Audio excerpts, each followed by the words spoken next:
Hello, it took me a few strips to figure out what I was doing, but I thought I would give you some tips for the July block of the month from the National Quilt Museum. So as the general directions state, you stitch from the center out, you start at the points and you work your way out. What I've found is that it works well if you kind of hold the top fabric in your hand and match it up with the seam on the bottom fabric. And when you want to merge some angles, you have to make sure that you change your fabric so it goes far enough to go over those points.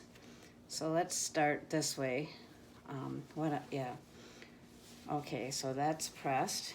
Now this time I'm going to be sewing from the right side of my presser foot. I have a piece of fabric that in this case it's not as long as the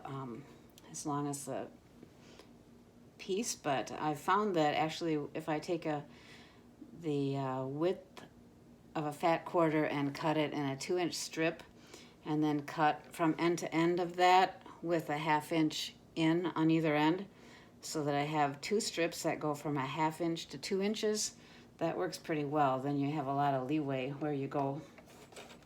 So anyway, I have this little shorter strip, and I'm going to place my presser foot near the point, and I'm actually going to stitch at the very raw edge because that way I know it's tied down, and then I'm going to work my way into a 5/8 inch seam and follow the path of the previous one. You see I have a tail because I didn't stitch all the way to that end, and it said to only stitch as far as you go to match up. So I'm stitching all the way along this under piece here to take it to the far end.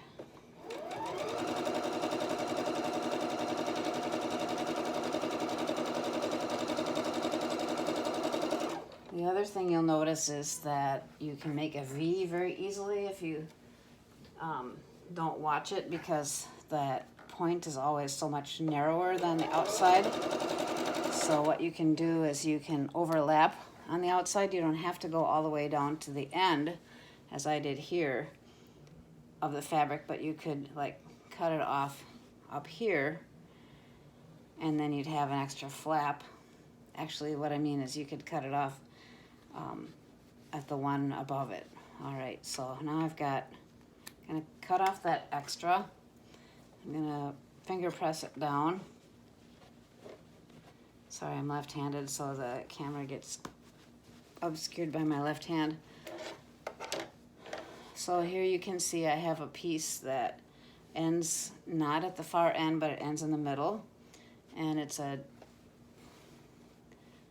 goes across to this end of the fabric. So it goes from more or less the middle to the outside edge, and I've pressed it down.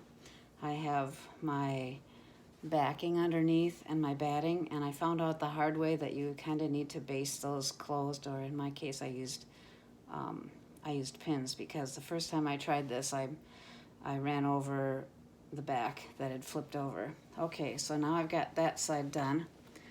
I'm gonna create another strip for you, and I think I'm gonna use yellow on this one.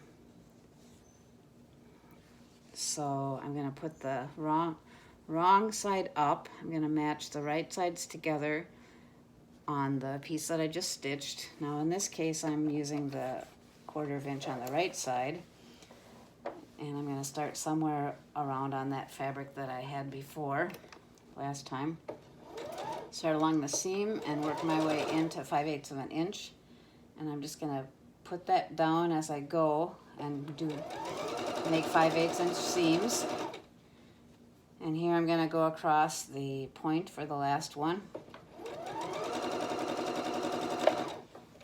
And let's say I don't want this underneath piece to be quite as wide, so I can just turn my yellow one up and leave some of this first fabric facing in the seam allowance.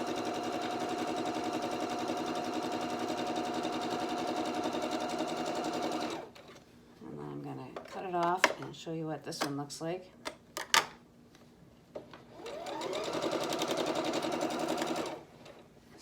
I'm not really experienced in making quilting videos. I'm doing the best I can, even though it's the end of the month. We just finished our renovation a couple days ago, and I got my sewing machine set up today.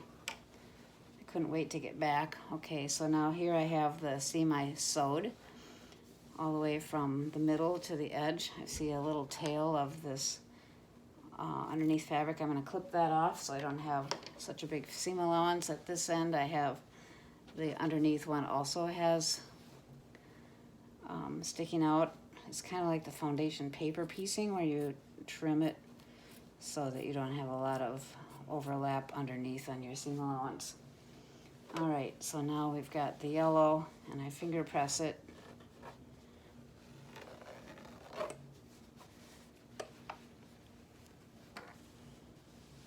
And it goes to the middle-ish.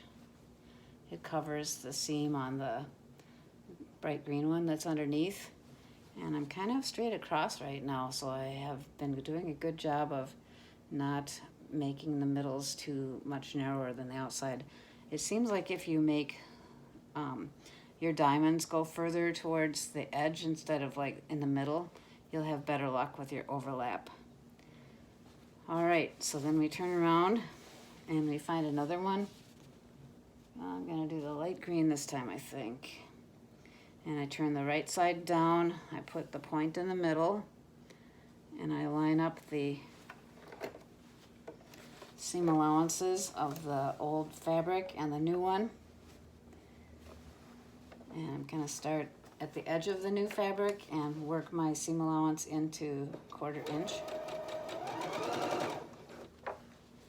And now I'm going to watch this side so that I keep the 1/4 inch. My presser foot has 1/4 inch on both sides, so I'm just going to watch that.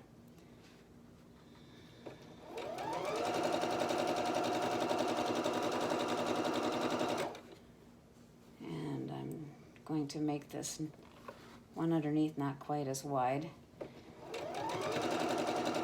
And the one I'm sewing on has a longer piece, so it's not going to be quite so wide at the outside edge when I get there, because I got this flap on the end. So then I have a very basic machine. It likes to make bird's nests if I don't do the leaders and enders, and it can clip, but then I have to use a long piece of thread tail. So, all right, so here's the green one. So you can see it's got a little bit of an angle. It's not perfectly straight, so let's see how it looks when we flip it over. I can see now that I'm going to have to go way up when I do my next seam. I'm going to have to make sure I go way over here to start, because this is so narrow it's not going to cover the raw edge if I don't start it way over here. So let's see if we can do one more. Cut off this.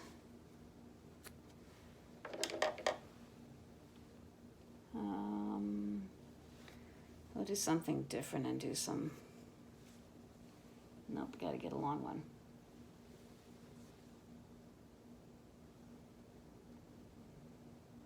Alright, we're gonna use this teal one here and go in the middle, and I'm gonna wanna go way over here to make sure I catch all these seam allowances. So I'm matching it up way over here, past the yellow point, sorry. I've got to make sure I have enough of it left for so I can make it all the way to the other end of the fabric, the end of the square. And then I just go in again to the raw edge. And then I make sure my new edge is a 1/4 inch in from the old one. And I'm going to make sure I get that green point covered, and I'm actually going to like angle around a little bit here. I don't need a super wide yellow either, do I? I'm going to just come out by not making it the yellow as wide as the piece is. And then I get to the end and I am going to flip it off here because I have to cut it again. Hope that helped.